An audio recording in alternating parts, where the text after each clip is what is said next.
Hi everyone, it's Lou Collins and today I want to show you how to create this really fun, quick and easy stamping technique, and it's called shadow stamping. As you can see, you have a drop shadow in the background there with your main image highlighted on top. Now it's really quick and easy to achieve, and everything that I'm using you can purchase from CraftStash, all linked down below. And don't forget, of course, CraftStash have the best price guarantee. We also have options like next day delivery, and of course you can join our VIP club to get 10% off of your orders.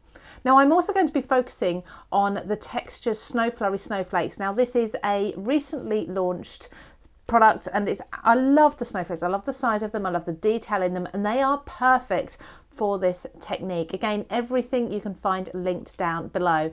Now, if you love techniques like this, please do subscribe to our channel. Make sure you give this video a thumbs up and of course share it with all your crafty friends. Now let's get straight into the tutorial.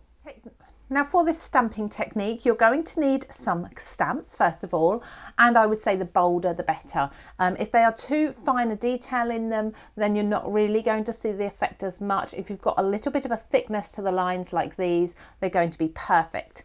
You're also going to need some clear embossing ink, or an ink that will allow you to heat emboss at least, some white embossing powder, a darker ink, and this can be any type of ink. So I'm using a distress oxide and I'm using the colour Faded Jeans.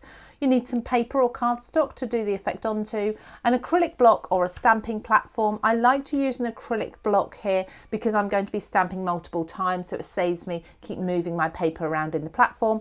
And of course a heat tool there also. And as I say, everything you can see here is linked down below. Now I'm going to keep this tutorial really quick and easy for you. I'm going to show you once how you create the effect, and of course on the card that I've just shown you at the beginning, I've repeated this technique a number of times with different size and shape snowflake stamps.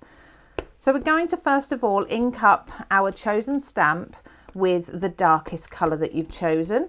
So I'm just going along making sure that I've got ink all over my stamp there, so it shouldn't be too bad. Now stamping with distress oxides, they can mean that you get a slight distressed look to them. They're not always going to be absolutely perfect. So don't worry if you're not getting a perfectly clear image with this layer. As long as you've got a darker layer going down, then you should be fine. So just pressing this all over. Like I say, you can use a stamping platform if you prefer, and we've got a fabulous one under the Creative Craft products range.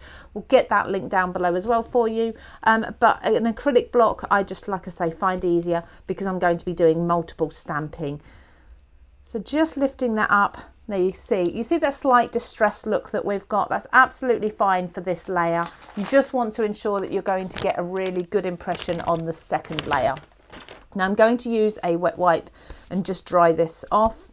So you can use a wet wipe, you can use, just take it to your sink and you can wash your stamps off with warm water and leave to air dry, or you can use a bit of paper towel. Just whatever you do, make sure there's no fibres left on the stamp before you do your next impression.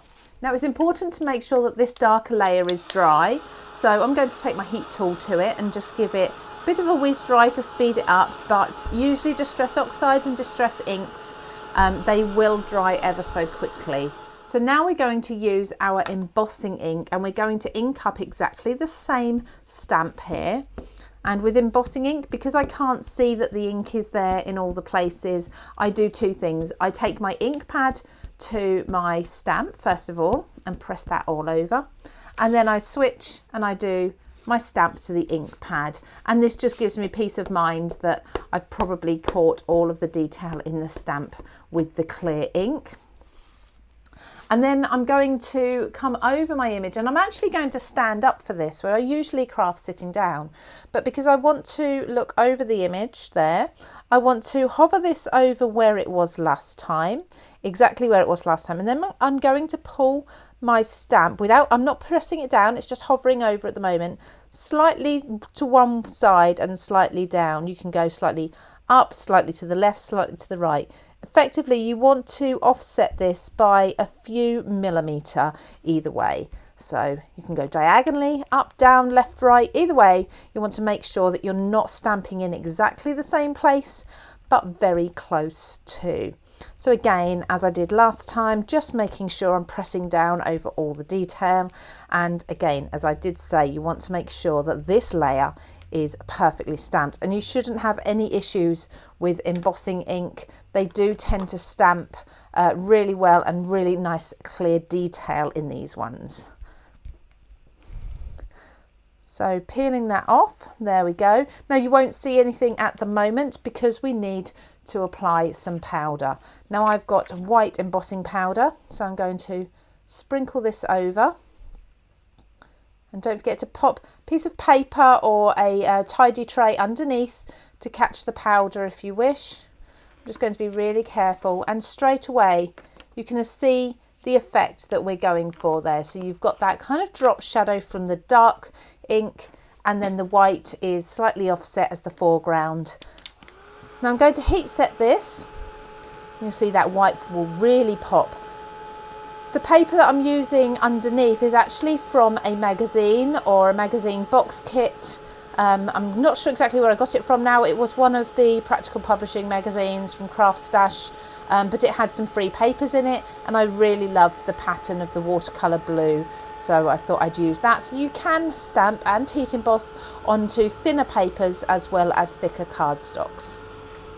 I'm just checking my image and making sure that all the powder is melted there, and you can see we've got this really lovely drop shadow. Now each time you do this, you're likely to have a drop shadow in a slightly different place, but as I showed you at the beginning, this is the effect that you're going to get when you do lots of different versions of this, lots of different shaped and sized stamps. So the same technique but all over the background here.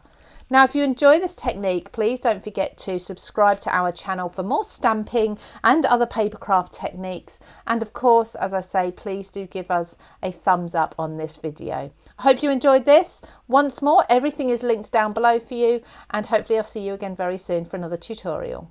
If you enjoyed this video, be sure to subscribe for more. CraftStash is the ultimate destination for card making and digital crafting supplies. And guess what? We've got the best price guarantee on both our UK and US websites. Join our VIP club to unlock exclusive benefits and savings on every order, and check out the description below for all the links.